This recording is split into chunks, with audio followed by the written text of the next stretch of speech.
ظلم و ستم ہو رہا ہے کہ ظلم کا لفظ بھی چھوٹا پڑ گیا ہے. ایک کلمہ گو دوسرے کو کافر کہے جا رہا ہے، وہ اس کو کافر کہے جا رہا ہے، تو جنت جاونا کہیں؟ جنت تو خالی ہے. پھر امت بن کے رہو. میرے نبی نے امت بنائی اپنے خون دے کر، اپنی اولاد کو ذبح کروا کے، 1.25 لاکھ صحابہ کی قربانیاں دلوا کر ایک امت بنائی ہے. میں تمہیں اللہ رسول کا واسطہ دیتا ہوں، فرقوں میں مت بٹو، فرقوں میں مت بٹو، فرقوں میں مت بٹو. یہاں اچھی مثال قائم کرو، مسلمان بن کے رہو، مومن بن کے رہو، مسلم بن کے رہو، اپنا تعارف بطور مسلمان کرو. یہاں بھی اگر وہ لڑائیاں تم نے کھڑی کر دیں تو آنے والی نسلیں تمہیں معاف نہیں کریں گی. میرا نبی تمہیں معاف نہیں کرے گا کہ میں تو لوگوں کو جنت میں پہنچانے آیا تھا، تم نے میرے کلمہ گو کو کافر کہنا شروع کر دیا. کسی کو کافر کہنا اتنا آسان کام ہے؟ کیوں ممبر پہ بٹھاتے ہو ایسے لوگوں کو جو تمہیں فرقوں میں بانٹ کے چلے جاتے ہیں؟ میں بھی آ کے آگ لگا سکتا ہوں، لیکن میں نے اللہ کے رسول کو جواب دینا ہے. یہ ممبر محبت کے لیے بنایا گیا ہے، یہ ممبر نفرت کی آگ بھڑکانے کے لیے نہیں بنایا گیا. کہ تم یہاں بھی مسجدوں میں بٹ چکے ہو، فرقوں میں بٹ چکے ہو، کیوں اپنے پاؤں پہ کلہاڑی مار رہے ہو؟ کیوں میرے نبی کی محنت کو آگ لگا رہے ہو؟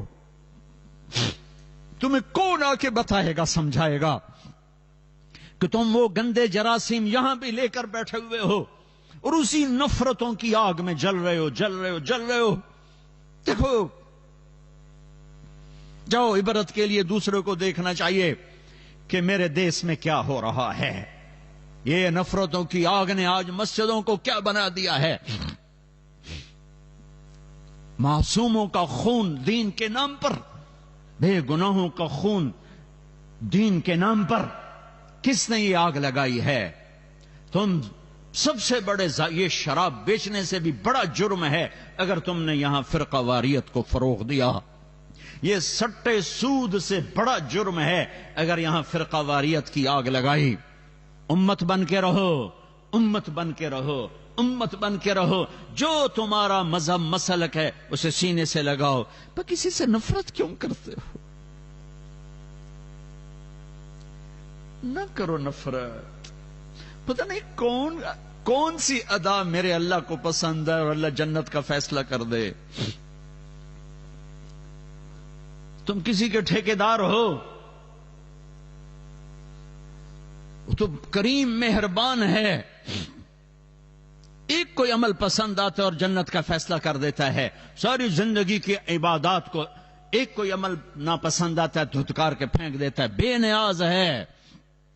اپنے نبی کی محنت کو آگ نہ لگاؤ، اپنے نبی کی محنت پر پانی نہ پھیرو، اپنے دین کو بدنام نہ کرو، اپنے قرآن کو بدنام نہ کرو.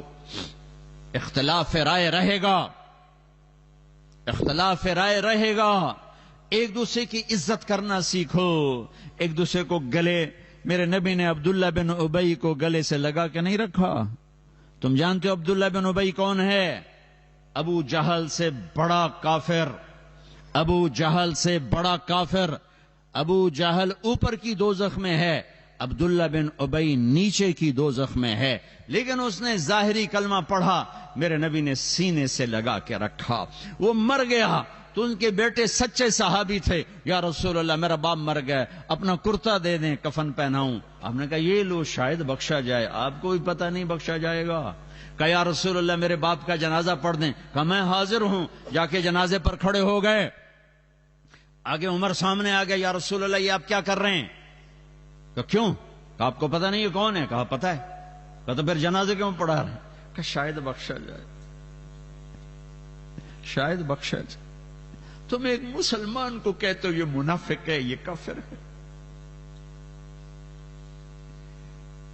یہ تمہارا ملک ہے کہ یہاں سے لوگ حج پہ جاتے ہیں اور مکے کے امام کے پیچھے نماز نہیں پڑھتے، مدینے کے امام کے پیچھے نماز نہیں پڑھتے. وہ کہاں سے؟ جہاں سے اسلام آیا تھا ان کو ہی تم نے کافر بنا دیا. تو اسلام پھر ہے کہاں؟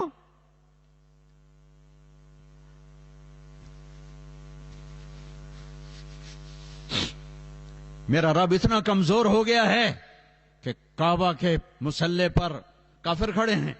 مدینہ مسجد نبوی، میرا نبی اتنا کمزور ہو گیا ہے کہ ان کے مصلی پر کافر کھڑے ہیں، گستاخ رسول کھڑے ہیں. کچھ تو عقل سے کام لو، کچھ تو روکو ان لوگوں کو جو یہاں تک تمہیں پہنچا رہے ہیں.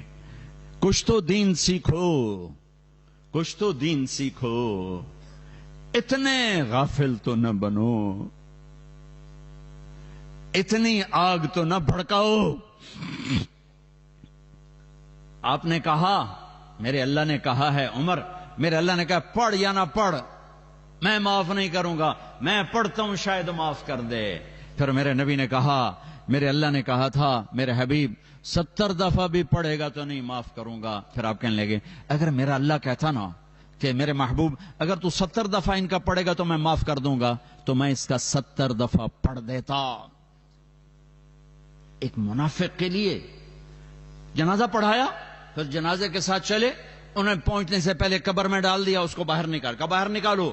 سب کے سامنے اس کی میت کو نکالا، منہ سے لعاب نکالا اور اس کے منہ میں ڈالا کہ شاید بخشش ہو جائے. اس منظر کو دیکھ کر 100 منافق کلمہ پڑھ گئے. بھائیو، ہم تو غیروں کو اپنا بنانے آئے تھے، تم نے اپنوں پہ توپیں کس لیے ہیں. ایک دوسرے کو سلام کرنا چھوڑ دیا، ایک دوسرے کی مسجدوں میں جانا چھوڑ دیا. دنیا میں واحد کام ہے تبلیغ کا جو فرقہ واریت سے پاک ہو کر ساری دنیا میں پھیلا اور پہنچا ہے. ان مجموعوں کو اللہ نے ایسے نہیں اکٹھا کیا ہے. کتنی دفعہ مسجدوں سے ہم نکالے گئے، نکل جاؤ تسی کافر ہو، نکل جاؤ، مسجد دھو. ارے مسجد میں تو کافر بھی آ جائے تو دھونے کا حکم نہیں ہے. مسجدیں دھوئی گئیں.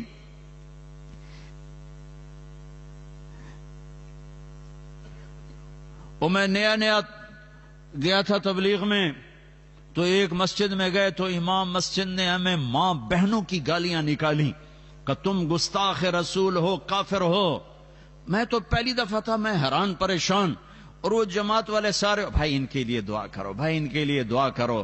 تو میرا اپنا دماغ وہ انالیسس کر رہا تھا کہ یہ کہتا ہے میں عاشق رسول ہوں اور بھری مسجد میں مسافروں کو ماں بہنوں کی گالیاں دے رہا ہے، اور یہ اس کو دعا دے رہے ہیں. تو ان میں کون گستاخ ہے اور کون عاشق ہے؟ وہ نبیوں میں رحمت لقب